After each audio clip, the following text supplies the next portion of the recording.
SSC GD 2027 की तैयारी कैसे करेंगे? आखिर उसका रोड मैप किस तरह से रहेगा? जीरो टू हीरो की स्ट्रेटेजी क्या रहेगी? किस तरह से आपको सिलेबस कंप्लीट करना है? इस बार वैकेंसीज कितनी रहेंगी?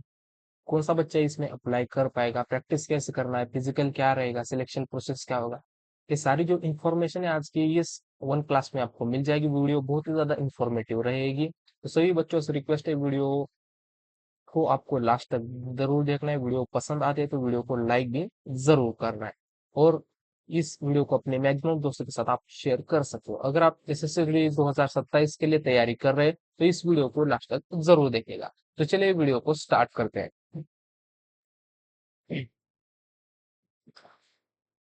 देखिए, सबसे पहले आप ये समझ लीजिए कि एसएससी क्या है। अगर आप एसएससी में पहली बार एग्जाम देने जा रहे हैं तो आपको ये पता होना चाहिए कि एसएससी क्या है। तो एसएससी देखिए दोस्तों, ये एक सेंट्रल का जॉब है। ठीक है, सेंट्रल का जॉब है और इसमें सैलरी जो है आपको बढ़िया मिलती है। 10वीं के लेवल पे आप इसमें फॉर्म फिलअप कर पाएंगे। आपको पेमेंट भी अच्छा खासा मिल जाएगा। आपकी जॉब सिक्योर रहेगी, फ्यूचर में बहुत सारा आपको फायदा रहेगा। ठीक है, ये सारी बातें आपको देखने के लिए मिलेगी। तो ये सेंट्रल की जॉब है, अट्रैक्टिव सैलरी रहेगी, फ्यूचर इसमें सिक्योर आपका रहेगा दोस्तों। ठीक है,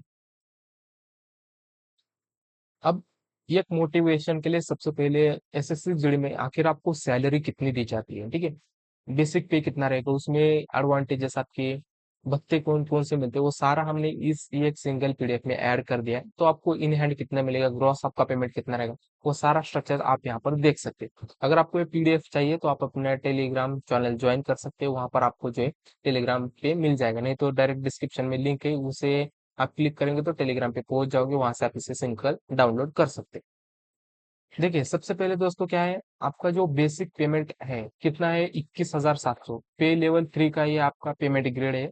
आपका बेसिक सैलरी इतना रहेगा। ठीक है, तो बेसिक सैलरी इतना है आपका मूल वेतन। ठीक है, 21,700 रुपये। उसमें आपको महंगाई भत्ता मतलब ये डी है, ये रहेगा 21,700 का। परसेंटेज में कन्वर्ट करेंगे तो ये 25 से 30% कुछ रहता है। ठीक है, हर साल ये वेरी होता रहता है। तो ये 8,252 रुपये आपको मिलेगा। उसके बाद मकान किराया, होम रेंट अलाउंसेस जिसे हम बोलेंगे, वो आपका एक्स वाई जेड सिटी के हिसाब से मिलेगा। अगर आप एक्स सिटी से तो थोड़ा सा कम, वाई सिटी से थोड़ा सा ज्यादा, जेड सिटी से तो उससे भी ज्यादा मिलेगा। तो ये कितना रहेगा, 2,000 से लेकर ये 4,500 तक, और ये हर साल इंक्रीमेंट इसमें होता रहता है। ठीक है, तो ये इतना ही आपको लगभग देखने के लिए मिलेगा। उसके बाद यातायात भत्ता मतलब ट्रैवल अलाउंसेस, आपको ट्रैवल के लिए गवर्नमेंट आपको पेमेंट देती है। कितना, इतना आप यहाँ पर 1800 लेकर 2,500 के बीच में इतना आपको ये रहेगा। उसके बाद अन्य भत्ते जिसमें एनपीएस, रेशन मनी इत्यादि जो है, 2,500 आप इसे पकड़ के चलिए। तो टोटल जो है आपकी अनुमानित सैलरी जो रहेगी दोस्तों 40,000 ये आपका रहेगा। और आपको ये इन हैंड मिलेगा। ठीक है दोस्तों, ये आपको इन हैंड सैलरी मिलेगा। उसमें जो है आपके कुछ अलाउंसेस रहते हैं, वो आपके डिडक्ट हो जाएंगे। ठीक है, वो डिडक्ट आपके लास्ट में पेंशन में वो आपके ऐड होंगे। ठीक है, तो वो सारा काट पीट के आपको इन हैंड जो मिलेगा इतना आपको 40,000, 35,000 से 40,000 के बीच में आपको सैलरी देखने के लिए मिलेगी। ठीक है, 40,000 के बीच में। और वार्षिक अगर आप देखेंगे एनुअल पैकेज पैकेज ठीक है, वार्षिक पैकेज तो 4.5 से 5 लाख के बीच में आपको ये रहेगा। उसमें आपको महंगाई भत्ते मिलेंगे, मकान भत्ते, यातायात भत्ते, राशन भत्ते, ठीक है, और अन्य भत्ते इस तरह से आपको देखने के लिए मिलेंगे। और अगर करियर की बात करेंगे, ठीक है, करियर की बात करेंगे तो सबसे पहले आपकी पोस्टिंग रहेगी कांस्टेबल की लेवल पे। ठीक है, उसमें 21,700 का आपको जो है मूल वेतन रहेगा। ठीक है, तो बेसिक पेमेंट। उसके बाद आपका प्रमोशन हो जाएगा हेड कांस्टेबल के रूप में, तो इसमें लेवल 4 का पेमेंट रहेगा। उसके बाद असिस्टेंट सब इंस्पेक्टर आपका प्रमोशन होगा, तो उसमें 35,000 जो है आपका बेसिक पेमेंट रहेगा। उसके बाद सब इंस्पेक्टर रहेंगे आप, उसमें लेवल 5 का 6 का सैलरी रहेगा 44,900 बेसिक पेमेंट। उसके बाद इंस्पेक्टर और आगे जो है इंक्रीमेंट, ऐसा ही प्रमोशन आपका चलता रहेगा। तो ये सैलरी का थोड़ा सा डिटेल वीडियो, तो इससे क्या है आपको थोड़ा सा यहाँ पर मोटिवेशन देखने के लिए मिल सकती है। ठीक है, तो नेक्स्ट स्लाइड पे चलेंगे। अब देखिए दोस्तों, एसएससी जीडी 2027 के लिए अगर आप प्रिपरेशन करना चाहते हैं तो कौन सा बच्चा इसमें एलिजिबल रहेगा, ठीक है, कौन यहाँ पर फॉर्म भर सकता है। तो यहाँ पर बेसिक है दोस्तों, आपका सिर्फ यहाँ पर 10वीं अगर आप पास है, ठीक है, 10वीं अगर आप पास है तो इस फॉर्म को आप फिलअप कर पाएंगे। ये जो है दोस्तों, एक सरकारी नौकरी है जो कि बढ़िया नौकरी रहेगी, समय पर आपको सैलरी मिलती रहेगी। परिवार के लिए भी आपको यहाँ पर बहुत सारे एडवांटेज देखने के लिए मिलेंगे। आपका जो है लाइफ सिक्योर यानी कि भविष्य सुरक्षित रहेगा। ठीक है, अब ये तो हो गया 10वीं पास पर आप फॉर्म फिलअप कर सकते हैं। एज लिमिट की बात करेंगे तो ठीक है दोस्तों, 23 से लेकर 25 साल के बीच में आप यहाँ पर फॉर्म कर सकते हो। ठीक है, ये जो है ओपन कैटेगरी के लिए बच्चों के लिए रहेगा, और ये जो है SC ST कैटेगरी के बच्चों के लिए ये एज लिमिट रहेंगे। उसमें आप यहाँ पर एज रिलैक्सेशन भी यहाँ पर ऐड कर सकते हैं। ठीक है, उसमें एज रिलैक्सेशन ओपन के बच्चों के लिए कितना रहेगा, ये रहेगा दोस्तों 3 साल के लिए, और कैटेगरी के बच्चों के लिए रहेगा ये 5 साल का आपको एज रिलैक्सेशन देखने के लिए मिलेगा। ठीक है, तो इस तरह से तो मैक्सिमम 28 साल तक आप यहाँ पर फॉर्म फिलअप कर पाएंगे। उसके बाद एसएससी में आपकी जो भर्ती होती है दोस्तों, वो कौन से डिपार्टमेंट में रहेगी, तो देखिए सीआरपीएफ रहेगा, BSF, CISF, SSB, ITBP, Assam rifles, और उसके बाद एसएसएफ। ठीक है, इतने एसएससी जीडी का वैकेंसी आउट होने के बाद इन 5 से 6 डिपार्टमेंट के बीच में आपको यहाँ पर डिपार्टमेंट आपको अलॉट किए जाएंगे। बाद में जो एनआईए रहेगा, सीबीआईसी, एसएफ, ये जो डिपार्टमेंट है इनकी अलग से यहाँ पर नोटिफिकेशन आता है, तो उनके लिए आपको अलग से एग्जाम देना पड़ेगा। मगर ये जो यहाँ पर हमने सर्कल किया है, जैसे CRPF, BSF, CISF, SSB, ITBP, AR और एसएसएफ, ये जो है कॉमन इनकी भर्ती होती है, और ये सारे ये के साथ यहाँ पर फिलअप करे जाते हैं इतने सारे पद। ठीक है, तो 10वीं के लेवल का आप फॉर्म फिलअप कर पाएंगे, और इसका सरल आवेदन प्रक्रिया होती है। ठीक है, तो इसमें तो उतना कुछ यहाँ पर इंपॉर्टेंट चीजें नहीं, मगर उसके आप एज लिमिट यहाँ पर चेक कर लीजिए, 10वीं का बच्चा यहाँ पर फॉर्म फिलअप कर सकता है। उसके बाद सबसे इम्पोर्टेंट चीज जो रही थी, सिलेक्शन प्रोसेस क्या रहेगा इसमें। ठीक है, सिलेक्शन प्रोसेस रहता है दोस्तों, आप यहाँ पर देखेंगे तो सबसे पहले आपको यहाँ पर कंप्यूटर बेस्ड टेस्ट देना पड़ेगा, जिसे हम सीबीटी एग्जाम कहेंगे। कंप्यूटर बेस्ड टेस्ट होने के बाद आपका यहाँ पर फिजिकल रहता है दोस्तों। ठीक है, फिजिकल रहेगा जिसमें आपकी दौड़ रहेगी, रनिंग, ऊंची, लॉन्ग जंप। ठीक है, इस तरह से उसके बाद आपका फिजिकल में पर्सनल फिजिकल टेस्ट रहेगा। ठीक है, फिजिकल स्टैंडर्ड टेस्ट, उसमें आपकी ऊंचाई नापी जाएगी, छाती, पुरुष के लिए, मेल के लिए, फीमेल के लिए, वजन, मेडिकल स्टैंडर्ड। ठीक है, ये रहेगा आपका पीएस। उसके बाद रहेगा आपका डॉक्यूमेंट वेरिफिकेशन, तो आपकी शैक्षणिक योग्यता क्या है, पहचान पत्र, जाति प्रमाण पत्र, कैटेगरी से है तो ये सारे डॉक्यूमेंट्स आपके चेक के लिए जाएंगे। उसके बाद आपका थोड़ा सा यहाँ पर मेडिकल भी रहता है, मेडिकल एग्जामिनेशन, उसमें आपका जो है आपकी आंखें वगैरह आपके यहाँ पर चेक किए गए। उसके बाद आपका फाइनल मेरिट लिस्ट लगेगा, ये सारा होने के बाद आपका फाइनल मेरिट लिस्ट लगेगा, और फाइनल मेरिट लिस्ट होने के बाद आपका यहाँ पर फाइनल रिजल्ट आएगा। ठीक है, फाइनल रिजल्ट आपका यहाँ पर डिक्लेयर होगा, फिर आप अपना यहाँ पर सिलेक्शन कंफर्म कर पाएंगे। इतना आपका सिलेक्शन प्रोसेस रहेगा। तो इतनी सारे प्रोसेस से गुजरने के बाद आप ये केसेस से जुड़े में आप कांस्टेबल की नौकरी यहाँ पर एक्वायर कर पाएंगे। ठीक है, तो ये कुछ महत्वपूर्ण बातें रहेंगी, जैसे पर्सनल इफिशियंसी टेस्ट जो है सीबीटी के अंक पर आधार पर आपका रहेगा। हर चेयर में क्वालिफाई आपको करना जरूरी है। आपने सीबीटी दिया तो आपको यहाँ पर पर्सनल इफिशियंसी टेस्ट ये भी क्लियर करना पड़ेगा। उसके बाद पीएसटी भी क्लियर करना पड़ेगा।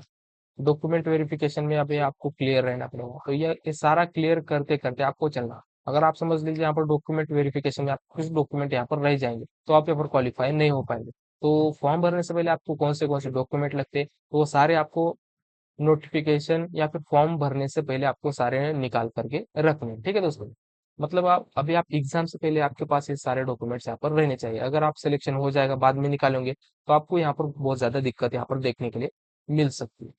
तो इस तरह से ये सारी जो बातें आपको याद रखनी जरूरी है। अब देखिए एसएससी जीडी में एग्जाम पैटर्न क्या रहेगा। ठीक है, सबसे इंपॉर्टेंट चीज, एग्जाम पैटर्न किस तरह से रहेगा। एग्जाम पैटर्न की बात करेंगे 2027, अभी आपका जो पेपर है दोस्तों, ये पेपर में आपको 80 क्वेश्चन देखने के लिए मिलेंगे, और उसके टोटल आपको 160 मार्क्स रहेंगे। पेपर का समय आपका 1 घंटे का समय मिलेगा, 60 मिनट का। इसी समय में आपको ये पेपर सॉल्व करना है। उसमें सब्जेक्ट देखेंगे तो उसमें मैथ रहेगा। ठीक है, जिसमें मैथ में संख्या प्रणाली, भिन्न प्रतिशत, लाभ हानि, एवरेज, समय और दूरी, सरलीकरण, इस तरह से आपको मैथ में टॉपिक रहेंगे। रीजनिंग, रीजनिंग में आप यहाँ पर टॉपिक देख सकते हो, दिशा, दूरी, समानता, सिटिंग अरेंजमेंट, ब्लड रिलेशन, इस तरह से। जीएसजी के भी आपको देखने के लिए मिलेगा।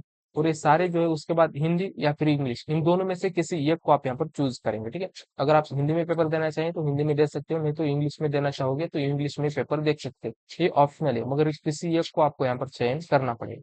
ये 4 सब्जेक्ट आपको रहेंगे। हर सब्जेक्ट में आपको 20 क्वेश्चन और उसके लिए 40 मार्क्स रहेंगे। ठीक है, हर एक टॉपिक के लिए 20 क्वेश्चन, 40 मार्क्स आपको यहाँ पर रहेंगे। और इसी तरह से आपका जो टोटल 80 क्वेश्चन रहेंगे और 160 मार्क्स यहाँ पर आपके रहेंगे। इसमें जो है नेगेटिव मार्किंग आपकी रहेगी, ठीक है दोस्तों। नेगेटिव मार्किंग रहेगी, कितनी है नेगेटिव मार्किंग? 1/8 की आपको नेगेटिव मार्किंग यहाँ पर रहने वाली है। मतलब जो कि एकदम इसका कोई उतना ज्यादा इम्पैक्ट नहीं पड़ेगा, मगर फिर भी आपको इसके आदि नहीं जाना है। मैक्सिमम क्वेश्चन आपको गलत करने नहीं, जितने हो सके आपको एग्जाम में क्वेश्चन जो है सही करके आना होता है, ठीक है। तो नेगेटिव मार्किंग है। अगर आपके 8 क्वेश्चन आप बराबर करेंगे, उसमें से अगर ये आपका गलत हो जाएगा तो उसमें से क्या है, आपका 1/8 इतने मार्क्स कट होता है, मतलब जो कि है आपका 7.2 इतने मार्क्स आपके बचेंगे। तो इस तरह से बहुत ही ज्यादा नेगेटिव मार्किंग का इम्पैक्ट यहाँ पर देखने के लिए नहीं मिलेगा। ऑब्जेक्टिव टाइप यहाँ पर प्रश्न आएंगे, ठीक है।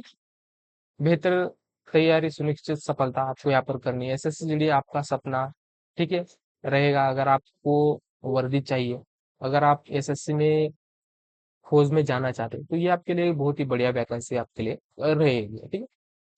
तो और एक इम्पोर्टेंट चीज दोस्तों आपके लिए, अगर आप मैथमेटिक्स और रीजनिंग की प्रैक्टिस करना चाहते हैं एकदम free of cost central coaching यानी कि हमारे चैनल पे मैथमेटिक्स और रीजनिंग के रेगुलरली फाउंडेशन क्लासेस चलती रहती है, तो आप उसे ज्वाइन कर सकते हैं एकदम फ्री में। जो कि आपको पेड क्लासेस में जो नहीं सिखाया जाता वो हम आपको यहाँ पर यूट्यूब पे फ्री ऑफ कॉस्ट सिखाएंगे। नए नए ट्रिक्स सिखाएंगे, नए नए टिप्स सिखाएंगे, जो कि आपने यूट्यूब पर कहीं देखे नहीं होंगे। और सबसे इजी लैंग्वेज में और सबसे एक्यूरेसी के साथ और सबसे टाइम सेविंग इतने स्पीड के साथ आप एग्जाम में क्वेश्चन किस तरह से टैकल करोगे, वो सारी चीजें हम एकदम फाउंडेशन क्लास आपको करा रहे हैं। तो आप उसे ज्वाइन कर सकते हैं, उसका बैच लिंक डायरेक्टली डिस्क्रिप्शन में मिल जाएगा, नहीं तो आप चैनल के कोर्स सेक्शन में जाके उसे आप एक्सेस कर पाएंगे, ठीक है। चलिए आगे बढ़ते हैं। देखिए अभी फिजिकल किस तरह से रहेगा, एसएससी जीडी का फिजिकल आपका आखिर किस तरह से रहे, ठीक है, वो देख लेते हैं। सबसे पहले मेल की बात करेंगे, ठीक है, मेल की बात करेंगे यानी कि पुरुष की बात करेंगे, तो पुरुष के लिए रहेगा दोस्तों 5 किलोमीटर की रनिंग रहेगी, और महिला के लिए रहेगी दोस्तों 1.6 किलोमीटर की रनिंग रहेगी। उसके बाद देखिए कैटेगरी में जनरल, ओबीसी, ईडब्ल्यूएस, ठीक है, इन कैटेगरी के लिए आपको कितने समय में रनिंग करनी है? पुरुष के लिए दोस्तों आपको यहाँ पर 24 मिनट में रनिंग कंप्लीट करनी है, और महिला जो है, महिला के लिए 1.6 किलोमीटर की रनिंग 8 मिनट 30 सेकंड में कंप्लीट करनी है, ठीक है। और SC ST कैटेगरी की बात करेंगे तो 26 मिनट में कंप्लीट करना है 5 किलोमीटर की रनिंग, ठीक है। और महिला के केस में 1.6 किलोमीटर 9 मिनट 30 सेकंड में आपको 1.6 किलोमीटर की रनिंग यहाँ पर कंप्लीट करनी है, ठीक है। तो SC ST कैटेगरी के लिए थोड़ा सा यहाँ पर इन्होंने थोड़ा सा रिलैक्सेशन दिया है। जैसे यहाँ पर देखिए ईडब्ल्यूएस के लिए 24 मिनट में 5 किलोमीटर की करनी है, तो SC ST कैटेगरी में 26 मिनट में आपको 5 किलोमीटर कंप्लीट करना है, यानी कि 2 मिनट का यहाँ पर रिलैक्सेशन दिया गया इस तरह से। उसके बाद ऊंचाई यानी कि हाइट की बात करेंगे तो पुरुष के लिए 170 सेंटीमीटर, और महिला यानी फीमेल के लिए 157 सेंटीमीटर आपकी रहनी चाहिए। छाती की बात करेंगे तो पुरुष के लिए 80 से 85 सेंटीमीटर आपके रहनी चाहिए। उसमें फुलाने के बाद आपको 5 सेंटीमीटर की वृद्धि यानी कि वो बढ़नी चाहिए, ठीक है, 5 सेंटीमीटर इतना आपके पुरुष के लिए रहेगा। उसके बाद छाती के लिए, फीमेल के लिए छाती के लिए कोई क्राइटेरिया नहीं है। उसके बाद लंबी कूद, ठीक है, पुरुष के लिए 12 फीट और महिला के लिए 9 फीट की रहेगी, ठीक है। तो इस तरह से ये रहेगा। तो इसमें ये लंबी कूद का जो है ये ऑप्शनल आपका कट भी हो सकता है, ठीक है। तो हाइट और चेस्ट यहाँ पर आपकी नापी जाएगी। उसमें देखिए इंपॉर्टेंट चीजें कुछ रहेगी, समय सीमा में आपको दौड़ पूरी करना है। गलत लेन में दौड़ना या शॉर्टकट लेना है आपके लिए तो आप क्वालिफाई हो डिस्क्वालीफाई हो जाएंगे। नियमों का उल्लंघन आपको करना नहीं है। दस्तावेज या चेस्ट नंबर न होना ये भी आपके लिए गलत रहेगा, तो आपको वहां पर सारी चीजें यहाँ पर चेक करनी है। अनुशासनीयता और धोखाधड़ी आपको यहाँ पर करनी नहीं है। आपको एकदम पारदर्शिता के साथ इस एग्जाम को देना है, सारा फिजिकल सीबीटी टेस्ट सारा अच्छे से आपको देना है। क्लियर?